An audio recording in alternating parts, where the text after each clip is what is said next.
ساحرة بتروح تحارب السحرة الأشرار وبتسيب بنتها في الملجأ، وبترجع بعد سنين تلاقي بنتها مش موجودة بعد ما أسرة تانية اتبنتها. لكن لما بتروح عند فرقتها القديمة بتلاقي المفاجأة مستنياها. فيلمنا بيبدأ بساحرة راكبة الموتوسيكل بتاعها وبتجري بيه بسرعة جدا، وبنشوف وراها عربية صفرة بتطاردها وبيكون فيها مندرك الشيطان والساحرة بيلا. لكن بتقدر الساحرة تهرب منهم وبتروح على ملجأ للأطفال، وهناك بتطلع إيروك بنتها الصغيرة وبتقول لها إنها لازم تسيبها هنا فترة علشان هي هتحارب 12 ساحرة شريرة ومش عارفة هتقدر ترجع تاخدها إمتى. وبعد ما بتمشي بتعيط إيروك، وصوت عيطها بيصحي ماترون مديرة الملجأ وكمان سلمى المدرسة، وبتطلع ماترون تشيلها وبتلاقي سلمى جواب معاها من مامتها وكاتبة فيها إنها بتحارب الساحرات، وعلشان كده اضطرت تسيب إيروج عندهم. ماترون بتدخل بيها الملجأ لكن مش بيعجبها اسم إيروج فبتسميها إريكا، وبتعدي السنين وبتكبر إريكا وسط زمايلها وبتشوف الأطفال عاملين أشباح وبيطلعوا يلعبوا برا الملجأ، وكمان بيروحوا يرقصوا في المقابر اللي جنب الملجأ. وهنا بيعدي جانكيس الراجل العجوز مع الكلب بتاعه وبيشوفهم وبيطلع يجري من الخوف. فبتروح إريكا على القلعة ومعاها صاحبها كاسترد، وبيحاول كاسترد يقنعها يرجعوا لكن إريكا بتقوله يخليه شجاع، وبتطلع المفتاح وبتفتح باب القلعة وبيتفرجوا على زمايلهم وما بيلعبوا تحت. وبتشوف إريكا مركب كبير في البحر وبيتمنى كاسترد لو كان على المركب دي ليه مش عايزة حد يتبناه ويبقى عندها أسرة. فبترد وتقوله إنها بتحب تعيش معاهم في الملجأ، لكن كاسترد بيقول إنه عايز حد يتبناه ويبقى عنده بيت صغير وأسرة جميلة. وتاني يوم بتروح ماترون الملجأ وبتنادي على سلمى وبتقول لها وهي راجعه قابلت جارهم جانكيز وقال لها ان الاطفال كانوا عاملين اشباح وبيرقصوا في المقابر، لكن سلمى بتقول ان ما شافتش حاجه من دي. وهنا بتروح إريكا وبتعترف لماترون ان هي اللي عملت الحفله دي علشان النهارده ميعاد الاسر اللي بتختار منهم اطفال، وكانت عايزه تعمل حفله توديع علشان يفتكرها الاطفال لما يمشوا. وبتقدر إريكا باسلوبها الجميل تخلي ماترون تسامحها وكمان تديها هديه، وبتاخد إريكا شنطة ماترون علشان توصلها أوضتها. وهنا بتقول ماترون لسلمى إن لو جانكيز اتكلم تاني في موضوع الأشباح تقول إنهم كانوا أشباح حقيقية. وبنشوف قد إيه إريكا محبوبة مش بس من زمايلها لأ وكمان من الموظفين. وبتدخل إريكا المطبخ علشان تشوف الطباخ هيغديهم إيه، وبتعرف إنها فطيرة الراعي اللي بتحبها وبتقول إنه أحسن طباخ في الدنيا. وبعد كده بتوصل الأسر اللي عايزة تتبنى أطفال وبتبدأ تتفرج على كل الأطفال اللي في الملجأ وكمان بتلاعبهم. لكن إريكا بتتضايق وبتطلع من الأوضة وتقعد بره، وبتقول لكاسترد إنهم بيعاملوا الأطفال زي العرايس. وفجأة بيرن الجرس وبتوصل الساحرة بيلا مع مندرج الشيطان، وبتوقف ماترون كل الأطفال قدامهم علشان يختاروا واحد منهم. لكن الغريب إن إريكا بتشوف مندرج على حياته من أول مرة وبيحسوا كلهم بالخوف منهم وبيتمنوا إنهم ما ياخدوش أي حد فيهم، لكن للأسف بيختاروا إريكا اللي بترفض وبتقول إنها مش عايزة تروح معاهم. وبتطلب المديرة منهم يستنوا في مكتبها، وبتقف ماترون تفهم إريكا إنها لازم تروح معاهم وإن دي فرصة كل الأطفال بتتمناها إن يكون عندهم أسرة تهتم بيهم. وفعلا بتجهز لها سلمى حاجاتها وبتقول لها تجهز بسرعة. وهنا إريكا بتشوف شريط تسجيل وبيكون عليه اسم إيرويج وبتستغرب جه منين وليه حاطينه أصلا في حاجاتها، لكن طبعا بتضطر تاخد شنطتها وبتنزل وبتسلم على المديرة وبيقفوا كلهم يودعوها وبيكونوا زعلانين جدا. وبتمشي إريكا ورا بيلا ومندرج في الشارع، والغريب ان مفيش حد بيبص عليها. وبيوصلوا البيت وبتدخل إريكا وبتقول انها تقدر تهرب منه بسهولة، لكن في اللحظة دي بيتقفل الباب لوحده وبتدخل وراهم. وبتسمع مندرج بيقول لبيلا انه نفذ لها كل اللي كانت عايزاه وبيطلب منها انها تسيبه يشوف شغله. وبتاخد بيلا شنطة إريكا وبتحدفها في الأوضة وبتقول لها انها ساحرة وانها جايباها هنا علشان تساعدها لانها محتاجة ايدين زيادة. وبتقول لها إريكا انها موافقة تساعدها لكن على شرط تعلمها السحر، وبتوافق بيلا وبتاخدها على المعمل بتاعها. واول ما بتفتح بيلا الباب بتلاقي إريكا المكان متبهدل وكمان ريحته وحشة جدا. وهنا بيلا بتطلب من إريكا إنها تطحن عظم الفئران، وكمان بتقول لها إنه أهم حاجة محدش يزعج مندرج. وبتبدأ إريكا الشغل، فبتسأل بيلا هتعمل إيه بالمسحوق ده، لكن بيلا بتزعق لها وبتقول لها تشتغل وهي ساكتة. وبتفضل إريكا تراقب بيلا وهي بتشتغل وبتشوفها بتحط حاجة على المسحوق تغير لونه. وهنا بيلا بتجيب القط توماس علشان تاخد منديل و3 شعرات، لكن قبل ما بتكمل التعويذة بيجيلها تليفون فبتروح ترد عليه الأول. وهنا بيجري القط يستخبى تاني وبتستغل إريكا الموقف وبتقعد تقلب في الكتاب وبتشوف الوصفات السحرية. بيلا بتخلص المكالمة وبترجع تدور على توماس وبتشوفها وهي بتقول الكلمات السحرية، وبعد كده بيروحوا يتغدوا.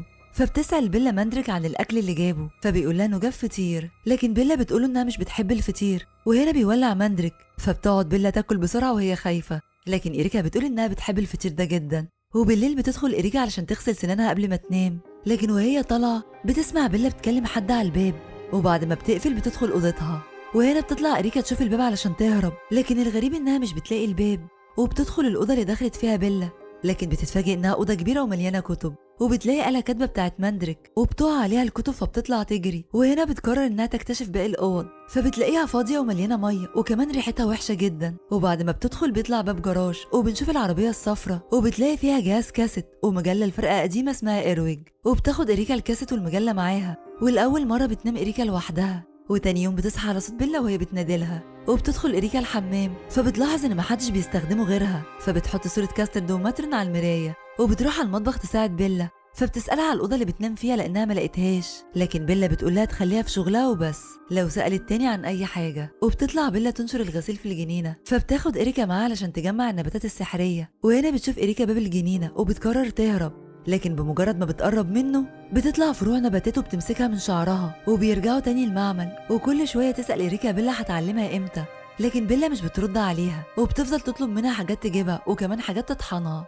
وهنا بتعرف إريكا إن بيلا مش عايزة تعلمها حاجة، فبتطلع من المعمل علشان تنام، لكن بتشوف مندريك قاعد علشان ياكل وبيطلب من الشياطين المساعدة، فبيجيبوا له أكل من مطعم مشهور. وبتدخل إريكا تدور على حجرة علشان تشغل الكاسيت، وبتروح على أوضتها وبتقول إنها بتتمنى يكون عندها مساعدين زيه. بيدخل القط توماس وبيقعد معاها، وبتتفاجئ إريكا بصوت الأغاني اللي على الشريط وقد ايه جميله، والمغنيه كمان صوتها حلو. وبترسم إريكا صوره لبيلا وبتعلقها على مرايه الحمام، وبالليل بتقعد في اوضتها وبترسم صوره لمندريك لكن مش بتكون شبهه فبترميها على الارض.